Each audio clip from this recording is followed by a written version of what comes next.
सुदर्शना और माधव रात के समारोह के लिए तैयार हो रहे थे।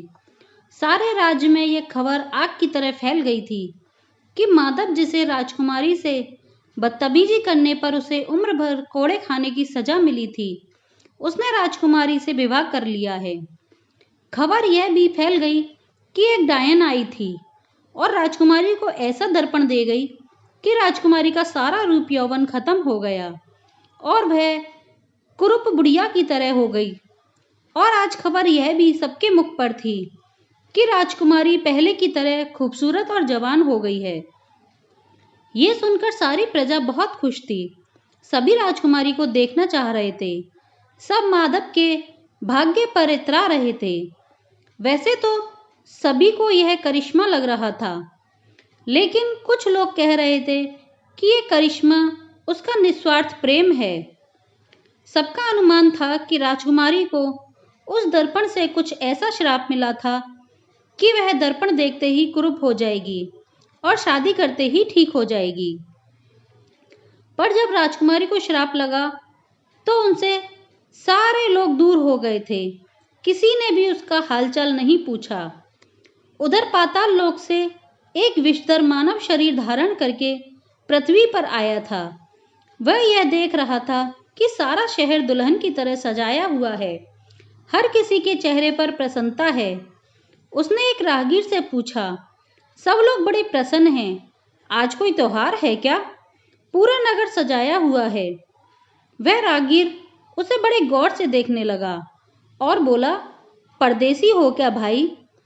हाँ, मैं दूर गांव से आया हूँ, मुझे नहीं मालूम। अच्छा, तभी ऐसी बातें कर रहे हो। कोई बात नहीं, आज हमारे राजा की बेटी का विवाह है। सारी प्रजा को बुलाया गया है। राजकुमारी का विवाह कुछ ऐसे ही हो गया था। उनके साथ बहुत बुरा हो गया था। पर कहते हैं ना कि जो दूसरों का भला करते हैं, भगवान उनका भला जरूर करते हैं। राजकुमारी एक दर्पण के श्राप से ग्रसित हो गई थी, लेकिन माधव से विवाह करने के बाद वह फिर से ठीक हो गई। विस्तर यही तो चाहता था, इसीलिए वो भी उसी समारोह में जाने को तैयार हो गया। वो वहां जाकर माधव को आज ही खत्म कर देना चाहता था।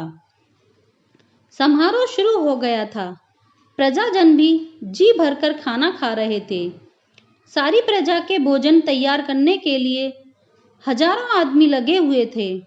राशि परिवार के लोगों के लिए व्यवस्था राजमहल में थी, जहां पर माधव का परिवार भी बुलाया गया। सभी लोग समारोह में राजकुमारी और उसके पति का इंतजार कर रहे थे। सुदर्शना और माधव को देखने के लिए सबकी आंखें तरस रही थीं। इनमें वे राजकुमार भी थे जो कभी सुदर्शना से विवाह करना चाहते थे। देखें तो सही कि ऐसा कौन आशिक पैदा हुआ जो राजकुमारी को उस कुरूप में भी प्यार करता और शादी तक कर ली। सबको लगता था कि किसान का बेटा है तो ऐसा ही गंवार होगा। जब सुदर्शना और माधव एक साथ समारोह स्थल पर आए तो उस जोड़ी को देखकर सबकी आंखें खुली की खुली रह गईं। ऐसा लग रहा था कि मानो रति और कामदेव की जोड़ी हो। माधव का रूप और ज्यादा सजीला लग रहा था। सुदर्शना भी स्वर्ग से उतरी हुई अप्सरा लग रही थी। सबने उनको आशीर्वाद दिया। महंगा और स्वादिष्ट खाना तैयार था। उन सब ने दो आंखें ऐसी भी थीं जो माधव पर चिपकी हुई थी। वो माधव को इसी पल मार देना चाहता था। वो एक शहरी की तरह कपड़े पहने हुए था। किसी को भी वह अजनबी नहीं लग रहा था। वो कई लोगों के साथ मिलजुल कर रह रहा था, इसीलिए किसी को शक नहीं हो रहा था। सबके लिए शरबत परोसा जा रहा था, सबके पास शरबत जा रहा था। विषधर को यह मौका बहुत ही सुंदर लगा। सब लोग खाने पीने में मस्त थे। विषधर ने अपने आप को खाना परोसने जैसा बना लिया। वो सबके पास खाना और तरह तरह के व्यंजन परोस रहा था। सबको लग रहा था कि वह खाना परोसने वाला है। उसे मौका ही नहीं मिल रहा था कि राजकुमारी और माधव के पास जा सके। तभी खाने के अंत में मिठाइयाँ भी परोसी जा रही थीं। राजकुमारी और माधव को मिष्ठान देने का मौका उसे मिल गया। एक अंधेरी जगह से गुजरते हुए उसने अपना बहुत सारा जहरीला जहर उनकी मिठाई में डाल दिया। उसका काम हो गया था। उसने बड़े अदब के साथ राजकुमारी और माधव को मिठाई परोसी। मिठाई मुंह में रखते ही माधव जमीन पर गिर पड़ा। उसके मुंह से झाग निकलने लगा। सुदर्शना ने देखा तो वह चीख पड़ी। सभी स्तब्ध थे। अचानक क्या हो गया? विषधर मंद मंद मुस्कुराता हुआ और वहां से गायब हो गया। माधव के माता पिता दहाड़े मार मार कर रो रहे थे। जब प्रजा ने सुना तो सभी दहाड़े मारकर रोने लगे। सभी कहते, किसकी नजर लग गई? राजा ने राजवैद्य को बुलवाया, लेकिन माधव के माता पिता समझ गए कि माधव को सांप का जहर दिया गया है। राजवैद्य ने नब्ज देखकर कहा, इसे बहुत ही खतरनाक सांप का जहर दिया गया है। यदि जल्द ही जल्द इसका इलाज ना हुआ तो ये मर जाएगा। सुदर्शना राजवैद्य को झंझोड़ते हुए बोली, तो जल्दी इलाज करो। राजवैद्य बोला, इस सांप का जहर निकालना मेरे वश में नहीं। माधव के पिता ने तुरंत अपने भाई को बुलवाया, जो वहीं पर था। वो किसी भी सांप का जहर निकाल देता था। वह एक जड़ी बूटी जानता था।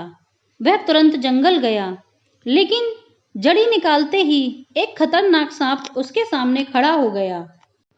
विशाल विस्तर को सामने फन उठाए देखकर माधव के चाचा बहुत घबरा गए।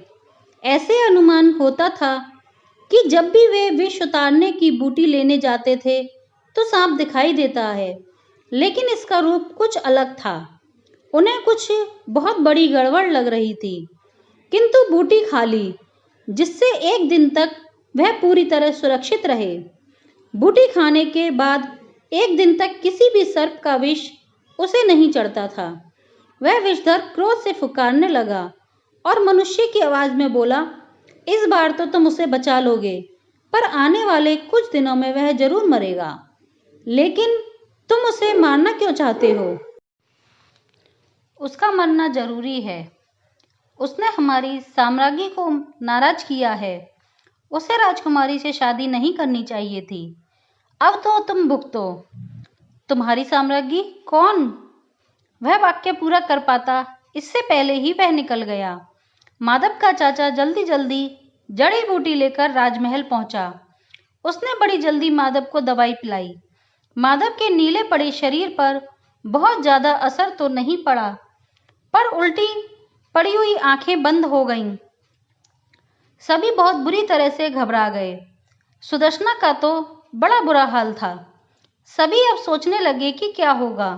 माधव के चाचा ने कहा, इसे बहती नदी में डाल दो, तभी कुछ हो सकता है। कुछ लोगों ने माधव को बहती नदी में डाल दिया। सभी लोग उसको देखते रहे। वह बहती नदी से यहाँ से वहां बहता रहा। रात खुलने के वक्त उसके शरीर का पूरा जहर उतर गया और वह तैरकर बाहर आ गया। उसे बताया गया कि कोई है जो उसे मारना चाहता है। माधव को जिंदा देख सभी बहुत खुश हुए।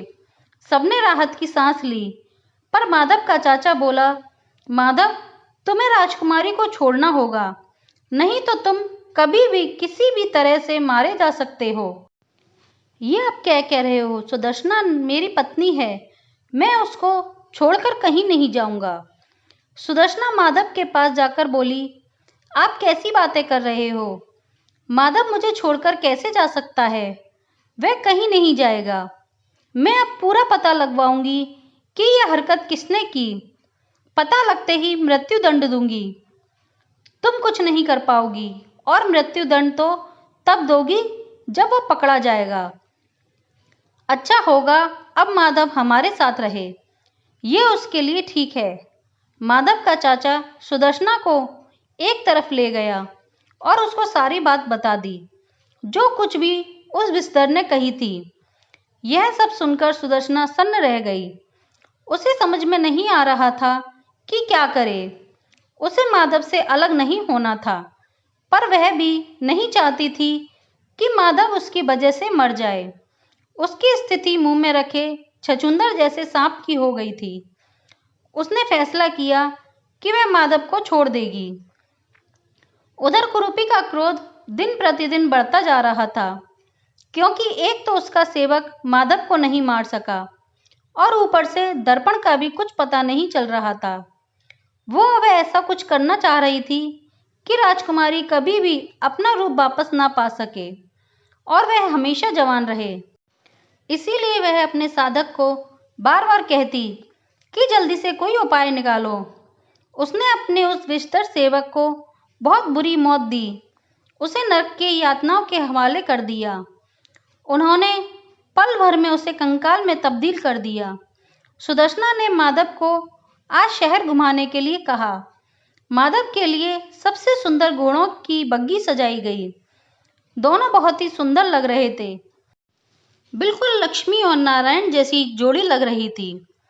दोनों बग्गी पर बैठकर शहर के सुंदर बाग बगीचे, आलीशान महल, सुंदर पकवान वाली जगहों पर दिन भर भ्रमण करते रहे। काफी समय बाद जब वे राजमहल जाने लगे तो सुदर्शना बोली, माधव, मुझे लगता है तुम्हारे चाचा ठीक कह रहे थे। तुम्हें अपनों के पास वापस अपने घर लौट जाना चाहिए। ये क्या कह रही हैं आप? ऐसा नहीं हो सकता। सुदर्शना की बात पूरी होती इससे पहले ही एक मायावी चील माधव को बग्गी से उठाकर ले गई। ये घटना इतनी अचानक हुई कि कोई भी नहीं समझ पाया। सुदर्शना चीखती रह गई और चील माधव को उठाकर ले गई। वो माधव को सीधे पाताल लोक में ले गई, जहां पर कुरूपी एक ऊंचे सिंहासन पर बैठी थी। पूरा कमरा लाल नीली रोशनी से नहाया हुआ था। कुरूपी की आज्ञा की प्रतीक्षा की कई भयानक सेवक वहां खड़े थे। वहां का माहौल बहुत ज्यादा डरावना था। कुरूपी की कड़कड़ाती आवाज कमरे में गूंजी, माधव, तुम मेरे सबसे बड़े दुश्मन हो। तुम्हारी वजह से मुझे फिर से कुरूप मिला। मैंने तुम्हारी राजकुमारी का सारा रूप यौवन उस दर्पण के माध्यम से ले लिया था, लेकिन तुमने उससे शादी करके और सच्चा प्यार करके मेरा काम बिगाड़ दिया। इसीलिए तुम्हें अब मरना होगा। जब माधव को सारा माजरा समझ में आ गया था कि यह सारा घटनाक्रम क्यों घट रहा है, वह दिलेरी से बोला, तुम कुछ भी कर लो, लेकिन हमारा कुछ नहीं बिगाड़ पाओगी। हम सच्चे हैं और सच्चे का बाल भी बांका नहीं हो सकता। उसकी इस दिलेरी से कुरूपी और क्रोध से भड़क गई। वो गुर्राते हुए बोली, तुझे तब पता चलेगा जब तेरा यह खूबसूरत शरीर नरक की आत्माएं खा जाएंगी और तेरा कंकाल राजकुमारी के सामने। तुम केवल एक ही वजह से बच सकते हो और सुदर्शना को भी कुछ नहीं होगा यदि तुम मुझसे शादी कर लो। बिल्कुल नहीं, तुम्हारा दिमाग खराब हो गया है। मैं राजकुमारी के अलावा किसी और से शादी नहीं कर सकता। चाहो तो मुझे मार दो। तभी कुरूपी के अघोरी, जो तपस्या में बैठा था, आते हुए बोला, महारानी, मैंने अपनी मुर्दों की सेना को जागृत कर दिया है। वे धरती का सीना फाड़कर निकलेंगे। दर्पण कहीं भी हो उसे ढूंढ लाएंगे। कुरूपी जोर से अट्टहास करती हुई बोली, बहुत खूब, अब राजकुमारी को कोई नहीं बचा पाएगा। राजकुमारी सुदर्शना की तो रो रो कर बुरा हाल हो गया था। वह अपने पिताजी से कहती है कि तुम मेरे पति को क्यों नहीं ढूंढ कर लाते हो? वो जहां भी हो उसे ढूंढ कर लाओ। उधर पिताजी ने अपना तांत्रिक बुलवा लिया। वो भी तंत्र साधना में लग जाता है। उधर कुरूपी ने नरकंकाल धरती पर तबाही मचा रहे थे। सारे राज्य में खलबली मची हुई थी। उन्होंने सारी धरती खोद डाली। जो सामने आता उसे मौत के घाट उतार देते। कुछ नरकंकालों को दर्पण मिल गया। वे दर्पण लेकर पाताल लोक में चले गए, लेकिन नरकंकाल शांत होने का नाम ही नहीं ले रहे थे। राजा ने तांत्रिकों को आदेश दिया कि जल्दी से उनका खात्मा करें। तांत्रिकों ने देवी की दिव्य शक्ति से बहुत जल्दी उन नरकंकालों पर विजय पा ली। उन्होंने देवी माँ की सिंदूर उन कंकालों पर फेंकी, जिससे सारे जलकर भस्म हो गए। कुरूपी दर्पण को देखकर जोर जोर से हंसने लगी। उसने माधव को दर्पण की तरफ इशारा करते हुए कहा, देख लो, तुम यदि बात नहीं मानी तो राजकुमारी का पहले जैसा हाल हो जाएगा और मैं तुम्हें जिंदा भी नहीं छोड़ूंगी। इसीलिए सबकी भलाई इसी में है कि तुम शादी कर लो। माधव को लगा कि वह बहुत ज़्यादा बड़ी मुसीबत में फंस गया है। इससे अच्छा होगा कि वह शादी के लिए हाँ कर दे। यदि वह उसकी बात नहीं मानेगा तो राजकुमारी को फिर से कुरूप बना देगी। उसने काफी सोच विचार कर कहा, ठीक है, मैं तुमसे शादी करने के लिए तैयार हूँ। उस समय उसे सबसे ज्यादा बढ़िया यही लगा। उसे लगा कि यदि वह इस समय डायन से शादी कर लेगा तो शायद उसकी मौत का रहस्य जान सके। उसकी बात सुनकर कुरूपी अट्टहास करने लगी। उसने अपने साधकों से कहा कि हमारी शादी का दिन तय किया जाए। साधक ने 2 दिन बाद का समय बताया। तब तक माधव को कैद में रखा गया, जिसकी निगरानी 2 डायनें कर रही थीं। उन्होंने भी जब माधव को देखा तो वे भी उसे सम्मोहित हो गईं। माधव ने उन पर अपनी खूबसूरती का जाल फेंकने की कोशिश की। उनमें से एक उसके झांसे में आ गई। माधव बोला, मैं तुमसे शादी करना चाहता हूँ, पर कुरूपी के होते हुए ऐसा नहीं हो सकता। तुम सच कह रहे हो? हाँ, बिल्कुल सच। तो ठीक है, उसको मारना आसान है।